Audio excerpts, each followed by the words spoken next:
그럼 여기서 두 가지를 여쭤보고 싶습니다.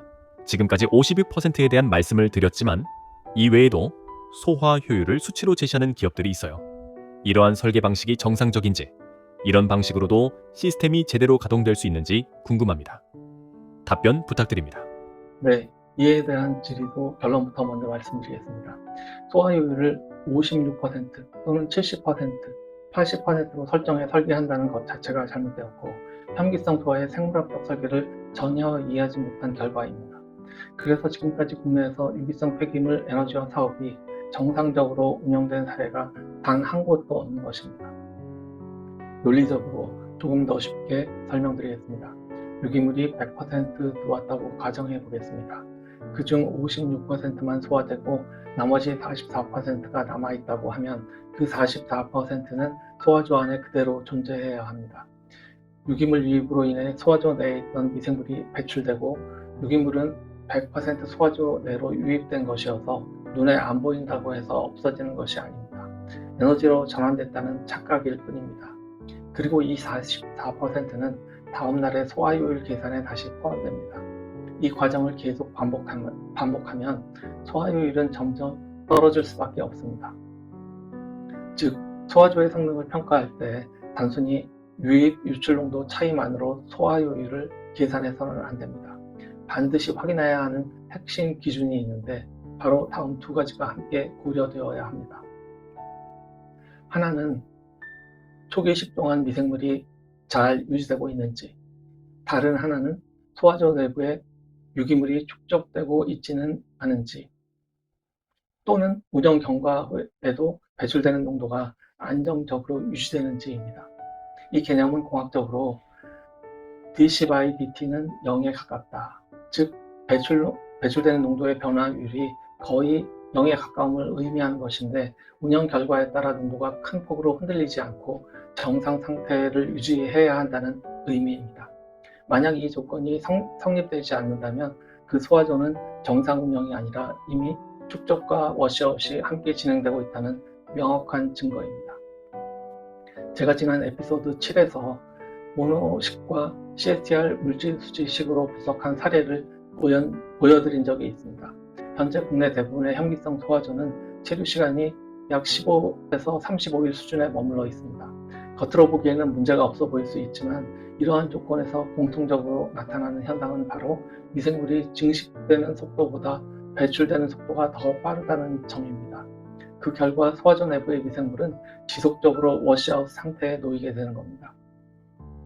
초기에 식동안 미생물이 유지되는 것이 아니라 운전이 계속될수록 그 농도와 양이 감소되고 있는 겁니다. 이러한 조건에서는 정상적인 현기성 소화가 이루어질 수 없습니다. 따라서 매일 소화조가 돌아가는 것처럼 보일지라도 실제로는 운전을 거듭할수록 생물학적 반응이 일어나는 정도가 감소되는 깡통 소화조에 가까운 상태가 됩니다. 결국 소화조는 셧다운으로 가게 되며 기계 설비를 아무리 손보고 개선한다 해도 이러한 현상은 반복될 수밖에 없습니다. 즉, 문제의 원인이 운전 미숙이나 장비 성능이 아니라 근본적으로 생물학적 설계의 오류에 있기 때문에 겉으로 증상을 보완해도 결과는 달라지지 않습니다. 이러한 상태에서 배출되는 소화액은 미생물과 분해되지 않은 유기물이 뒤섞여 있게 됩니다. 그 결과 유기물 함량이 높아지며 미생물 농도 측정이 불가능하게 되고 탈수성이 급격히 악화됩니다. 탈수성이 악화되면 탈수 케이크의 함수율은 약 86%까지 증가하고 악취도 심해지며 병원성 세균 발생이 우려되고 결국 이를 폐기물로 처리할 수밖에 없는 상태가 됩니다. 과연 이런 결과를 두고 정상적인 설계라고 할 수 있을까요? 이런 비정상적인 상태가 지속되면 분해되지 않는 유기물이 그대로 폐수처리 공정으로 넘어가게 됩니다. 그 결과 폐수처리 시설은 과부하 상태에 들어가고 운전자는 아무리 보완해도 공정이 안정되지 않습니다. 결국 폐수처리의 반복적인 셧다운으로 이어지게 되는 것입니다. 그럼에도 국내 대기업들은 플랜트는 정상적으로 운영되고 있다고 주장합니다. 하지만 세부 데이터를 공개하지는 못합니다. 그 이유는 매우 간단합니다. 데이터를 공개하는 순간 설계가 잘못되었고 운영이 실패했다는 사실이 그대로 드러나기 때문입니다. 이러한 실패를 감추기 위해 최근에는 통합 바이오라는 이름으로 새로운 정책을 추진하고 있습니다. 그러나 이는 소화조의 효율 저하와 폐수 처리 악화를 더 가속시키는 결과로 이어질 수 있습니다. 즉, 실패의 근본 원인은 해결하지 않은 채 다른 대책으로 덮으려는 시도인 셈입니다. 이것이 현재 우리가 마주하고 있는 매우 안타까운 현실입니다. 기업들이 주장하는 내용에서 문제가 되는 부분 중에 하나는 잘못된 효율 계산 방법입니다. 일부 대기업들은 56%의 소화효율로 설계되었다고 주장하고 있으며 이 내용이 설계에 반영되었다고 합니다. 하지만 남은 44%의 유기물이 다음날 계산에 반영되지 않았다는 점, 이것이 치명적인 오류입니다.